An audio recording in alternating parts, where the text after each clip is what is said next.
be the grand finale going 6th. We have a lineup. That's how many guys. Well, you know why Chipper's going first. What? If anything happens with his wife, he's got to be the first one out of here. I wonder if No, it is. I picked his brain last night on it.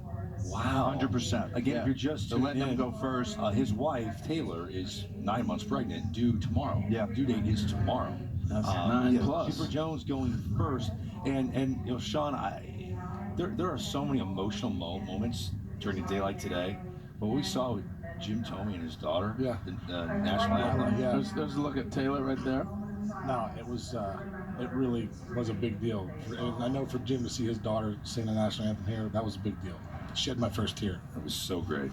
Again, Chipper Jones, 19 years in the big leagues. You made a good point. He's only the second #1 overall pick, D-Row, to be elected into the Hall of Fame. Ken Griffey Jr. being the other. This guy had high expectations on him from the get-go. Not only did he live up to them, he exceeded them. He really did. All he ever wanted to do was play baseball. And in 1990, he didn't make any bones about it. He let Bobby Cox know, I want to be the #1 pick. It's not going to be a long sign. I want to get right into it. And, you know, they chose him and never looked back. And he was that position player. They had the three-headed monster. We saw Smoltz, Glab, Maddox all get announced with Bobby Cox and Jones H.O.F. But you need that position player every day. Mm-hmm. Yeah, absolutely. You know, Harold, as a switch hitter, you talk about this all the time. To watch the grace of Chipper Jones from both sides of the plate, sometimes it's hard to decipher what was his natural side.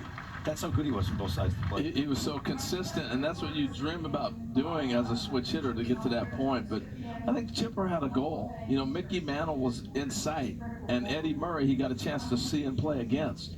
Those are the standard when you look back at switch hitters. And Pete Rose, obviously, with 2,556 hits. Those are the things you look at as a switch hitter. What do they do that made them so great? And that's to be equal on both sides. I think for me, the beauty of watching these guys go in is you got like a guy like Chipper Jones, who was the perennial #1 pick in 1990. Then you have Trevor Hoffman, that was a shortstop. Yeah.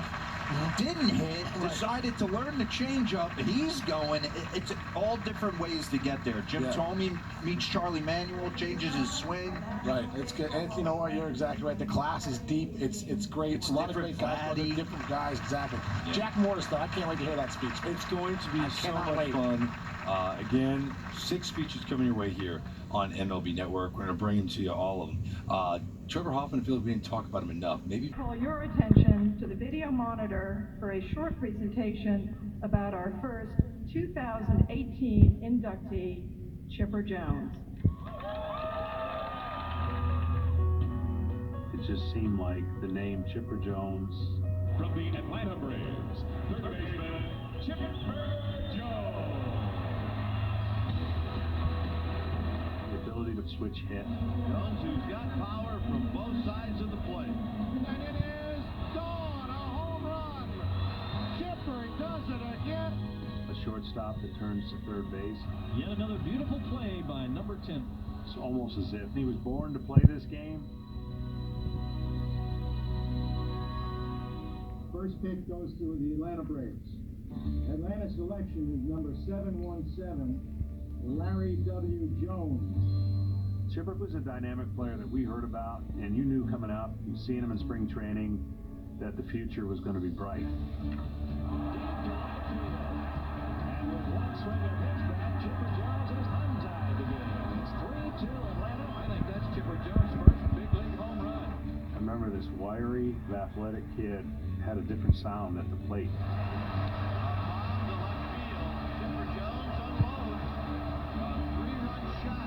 The way that he swung the bat, he had this fluid, kind of easy swing, and it just looked like it was easier for him. The young star of the Braves, Chipper Jones. You knew he was going to get in some rarefied air.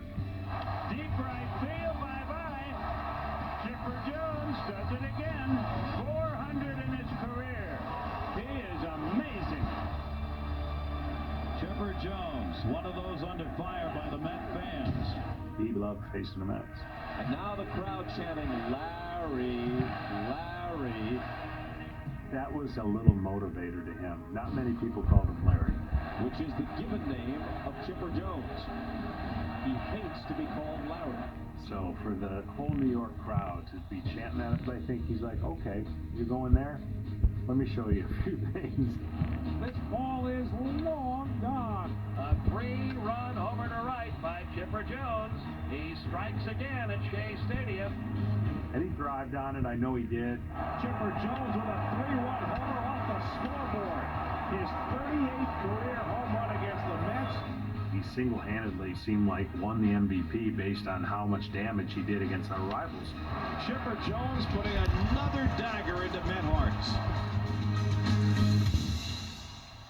There's an aura about a guy when he reaches a certain level. The number 10 on the back of his jersey sticks out more. The name Jones becomes more of an edge, you know, and he had an edge against a lot of pitchers who stood on the mound facing him.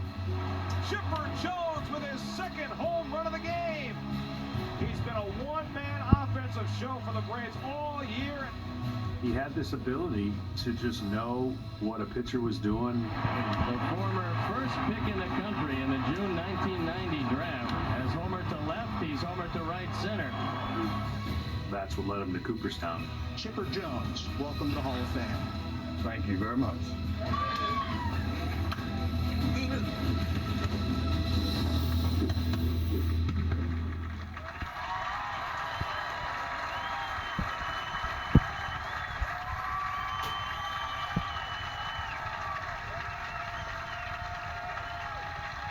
As chairman of the National Baseball Hall of Fame, it is my honor, Chipper, to welcome you to the Hall of Fame family.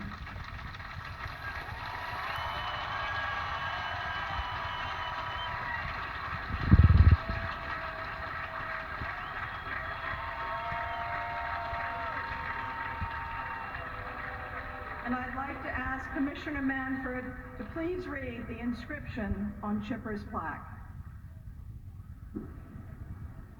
Thank you, Jane.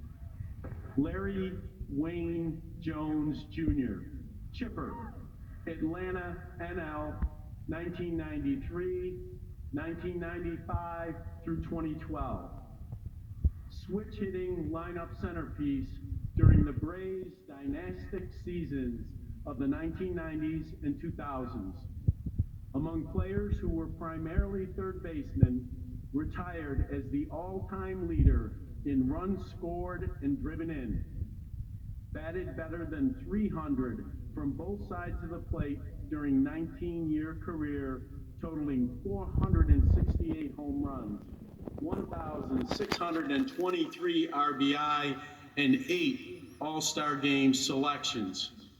First overall pick in the 1990 draft, fueled Braves to 1995 championship as dynamic rookie. Hit 45 home runs in 1999 NL MVP season and won 2008 batting crown with a .364 average. Only switch hitter in history with at least a .300 batting average, 400 on base percentage, and .500 slugging percentage.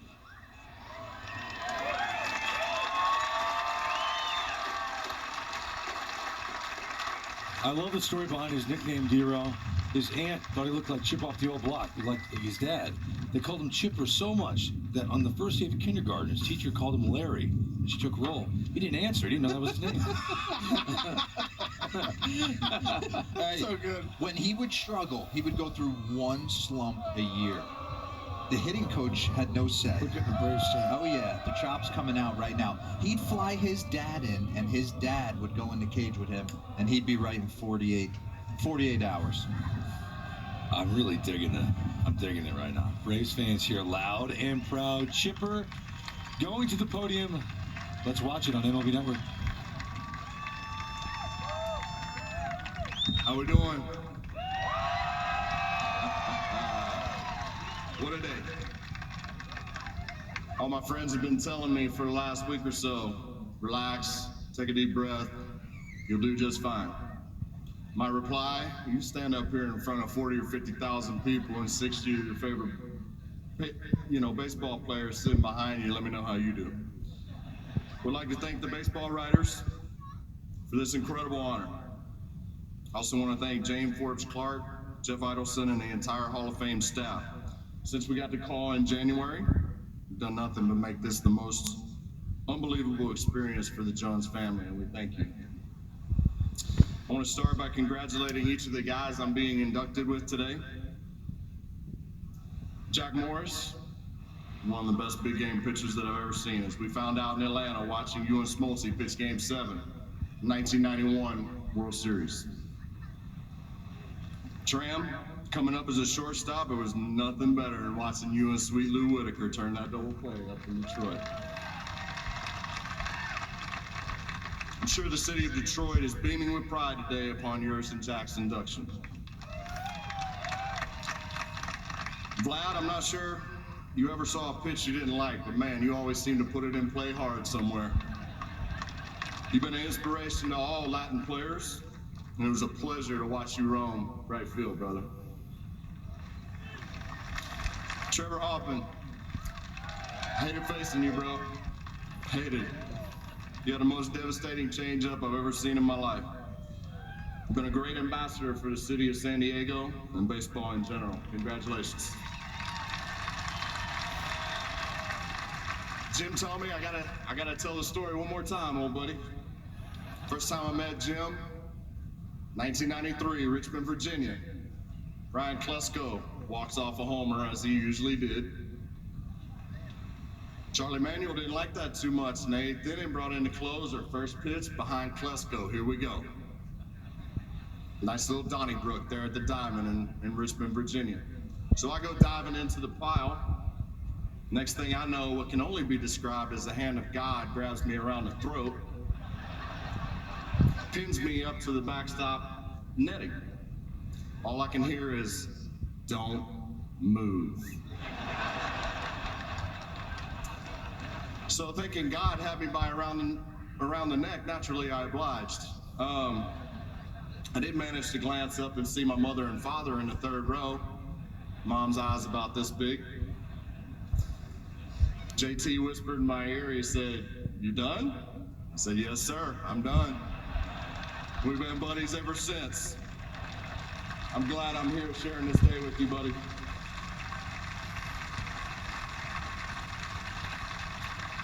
You know, every person on this stage has had a group of people who believed in them from the start. Whether it was before they had achieved much in baseball yet, or whether they just needed a little extra kick in the butt. That person that believed in them when the game or life had humbled them and had them down. Those are the people I want to thank here today. Because they are the ones responsible for me being on the stage. You all made this possible. For me, it all started in the little town of Pearson, Florida. I was just a country kid from a town with 2 caution lights, the self-proclaimed fern capital of the world. How do I, of all people, end up here on a stage with these iconic players, my childhood heroes, the best players in baseball history? I think for me, it came down to being focused on a goal, never losing sight of that goal, and being surrounded by people who believed in me. That belief started at home. My dad was a high school teacher and a coach. My mom, a professional equestrian. Pops was a huge Mickey Mantle fan. He started challenging me to hit left-handed when I was only 7 years old. Dad and I would watch the Saturday game of the week. Then after it was over, head out into the backyard with a piece of PVC pipe and a tennis ball. His favorite team was the Baltimore Orioles. Me, I was a die-hard Dodger. We go in the backyard, we mimic the lineups. Reggie Smith came up to bat, had to hit left-handed. Same with Kenny Landreau and Mike Scioscia. Pretty soon, I took it as a challenge. I started stacking my lineup with lefties. I loved it. Little did I know my dad was planting the seeds of belief, even back then molding me into the switch hitter, like his idol, Mickey. The rest of Pearson was a big extended family for me. I wasn't just raised by my parents. I was raised by the Hagstroms, the Abbotts, the other Joneses in Pearson, and my godfather, Pete Dunn, who was the head baseball coach at Stetson University for nearly 40 years. Y'all taught me discipline, respect, and and the value of hard work. Without even knowing it, you taught me to believe that a kid from Pearson, Florida could make it. I wouldn't be here without you. Thank you so much.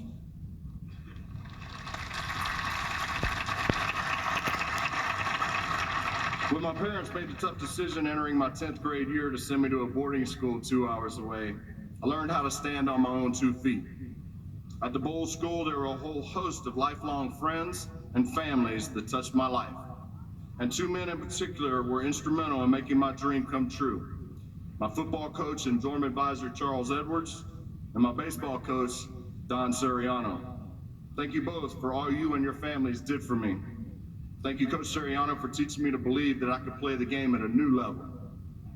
Thank you, Coach Edwards, for helping me realize I could make it on my own. And thank you to all my Bulls family and friends for giving me a home away from home. And thank you for being here today.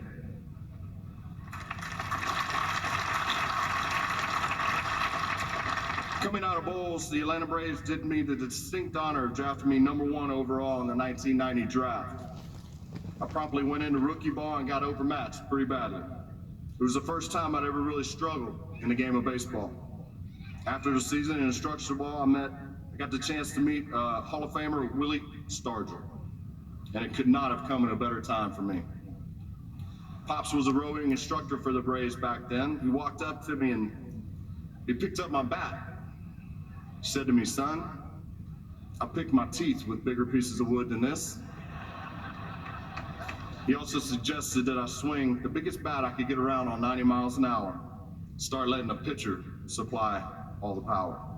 He looked me dead in the eye and he said, "We'll have you hitting 30 homers in no time." I thought he was crazy, but I'll be damned if he wasn't right. I swung that heavy bat until the day I retired. To him, Frank Howard, Glenn Hubbard, Brady Little, and all my minor league coaches, thank you for helping me believe that my dream could be realized.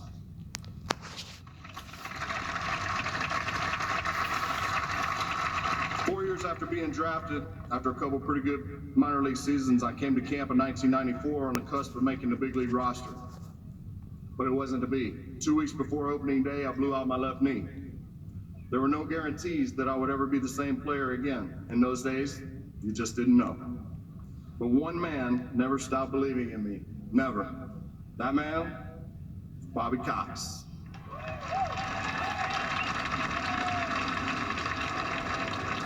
Bobby, you believed in me before I truly believed I belonged in the big leagues.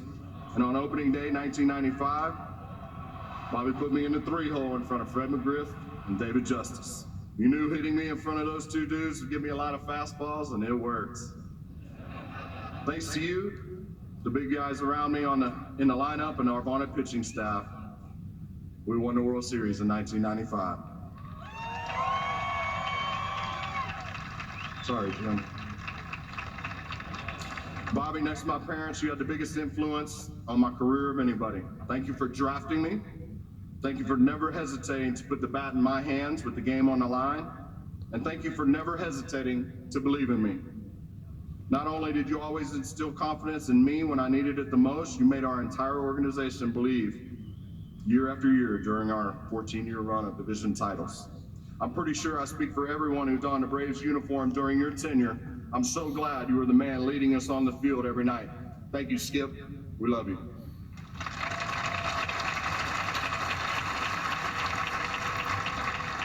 No team is ever built on the field alone. John Sherholtz, our general manager, instilled the same kind of belief throughout our organization that Bobby did on the field. And he showed me the kind of trust you don't often see between player and general manager. He kept the lines of communication open, and not once did he let me get to a spring training of a free agent year without an extension in place. John, thank you for giving me the opportunity to play my entire career in one uniform. Playing in Atlanta from start to finish is something I'll always be proud of and grateful for.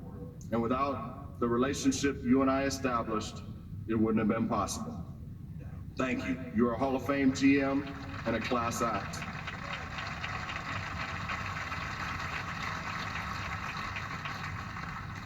Bobby and John always made sure we had great mentors in the Braves clubhouse, and I wanted to thank several of mine today. Terry Pendleton, fellow third baseman, switch hitter, MVP and a consummate pro. I want to thank this man for teaching me how to lead by example.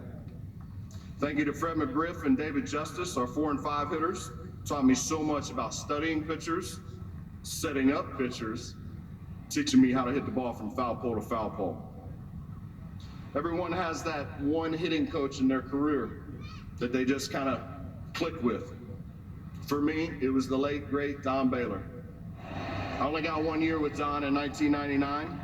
We had a little sit down in spring training, and he convinced me that I could be just as powerful from the right side as I was from the left side. All we did that year was go out and win the National League MVP in 1999. Groove, I miss you, buddy. Not a day goes by that I don't miss our rigorous cage sessions. I would not be standing here if not for my teammates and all the winning we did with the Braves. That starts with the big three. Greg Maddux, while being the king of the practical joke, most of which I cannot recite in front of all these kids today, was to me the greatest pitcher of our era. I can't tell you how fun it was to watch you carve up a lineup every 5th day, dog.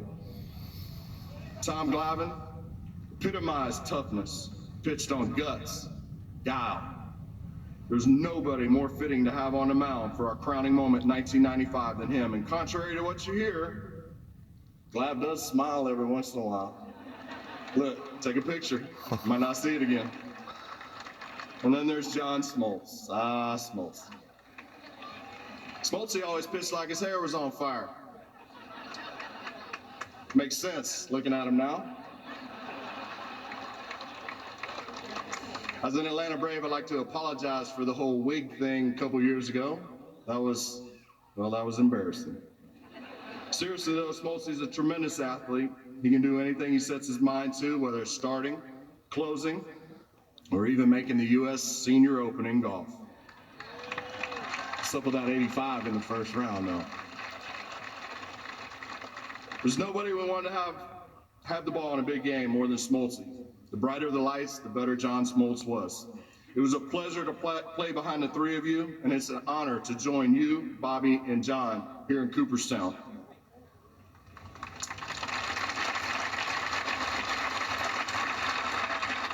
The onus of the offense had to fall on somebody. Next to myself, Andrew Jones.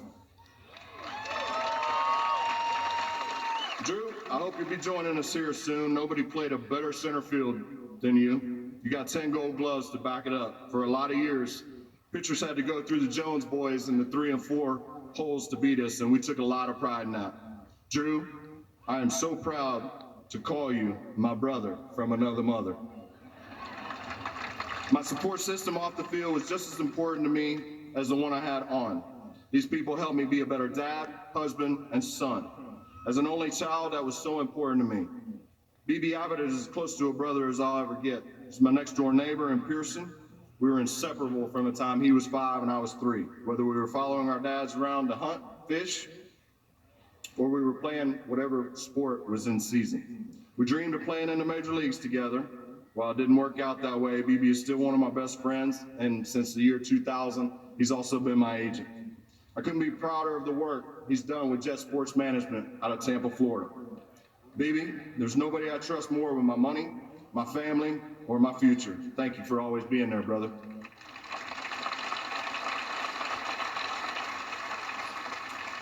I didn't meet my wife, Taylor, until I was 40 years old, playing my last year with the Braves in 2012. But she changed my life forever. It took me 40 years and some major imperfections in me along the way to find my true perfection. Now, we've taken our 2 families, blended them together, and it has given me what I've been searching for my entire life, true happiness. The last 6 years have been the best 6 years of my life. Tay, you made me believe in love again. You've changed me forever. I thank God for you every day. You will always be the queen of my castle, and I will spend the rest of my life trying to be the king of yours. I love you, Bill.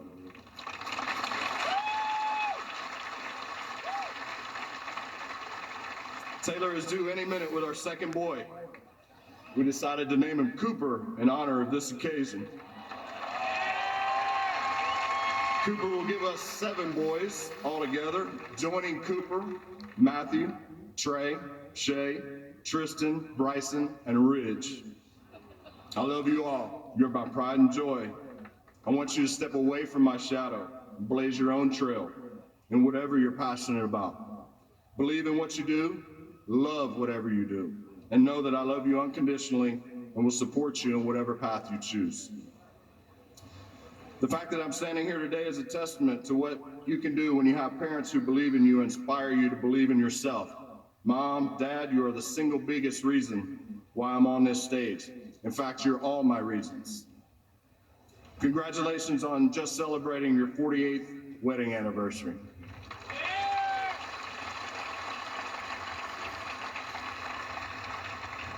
I simply could not have imagined a better support team to grow up with. Dad, you never stopped being my hitting coach, my sounding board, my golf partner, and my best friend. Mom, from day one, you've been my rock, my biggest fan. You taught me how to be mentally tough, and there's not one person in the world that taught me to believe in myself more than you did. Not a day goes by that I'm not thankful for all both of you have done. I love you both beyond words.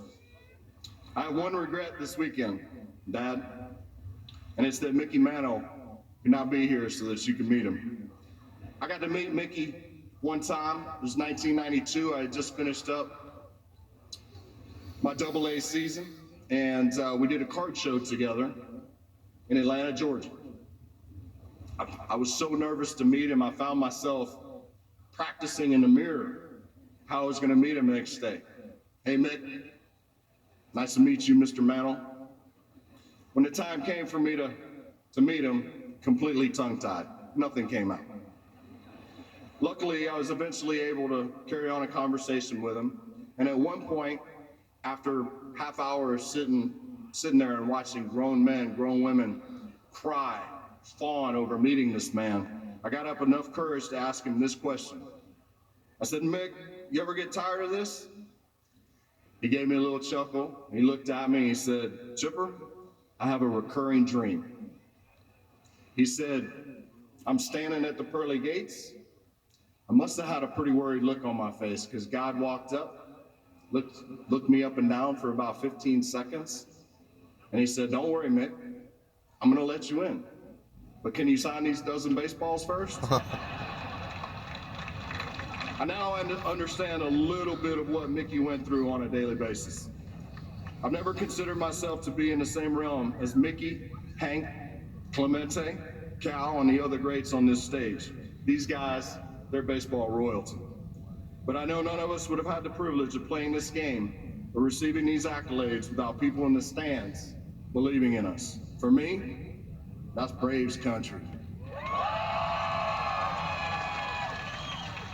Atlanta Braves fans showed me almost every night what it meant to believe in something unconditionally. I want to thank Braves fans that are here today and the ones who are back home. As a player, traveling is the hardest thing to do, being away from our families and our fans. But with you, whether we were in St. Louis, Colorado, or here in New York, when I stepped out of the dugout for batting practice and saw Braves fans 10 deep, sometimes stretched down to the foul pole, you made us feel like we never left home. You are the fans I imagined in my head playing in the backyard all those years ago. You're why I love coming to the plate with the game on the line. Crazy Train blaring in the background. And why I wanted so badly to come through for you. You have believed in me since I was an 18-year-old kid, and you were still there for me during my swan song in 2012. You cheered me on through the career highs. You stuck by me through life's lows. I will never forget that. You're the reason I never wanted to play anywhere else. I couldn't be prouder to go into the Hall of Fame today with an Atlanta A on my cap. I love you guys. Thank you.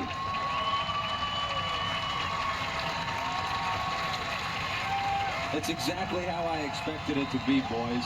Calm, cool, collected, just like he was in the box from both sides of the plate. I think the thing I took away from it, his dad's his best friend. You could see his dad wanting to get choked up, holding back tears right there. Pretty special moment for Chipper Jones. and his family. And for John Smoltz, who kind of unloaded on. Alex He had that Trammell's coming. speech is coming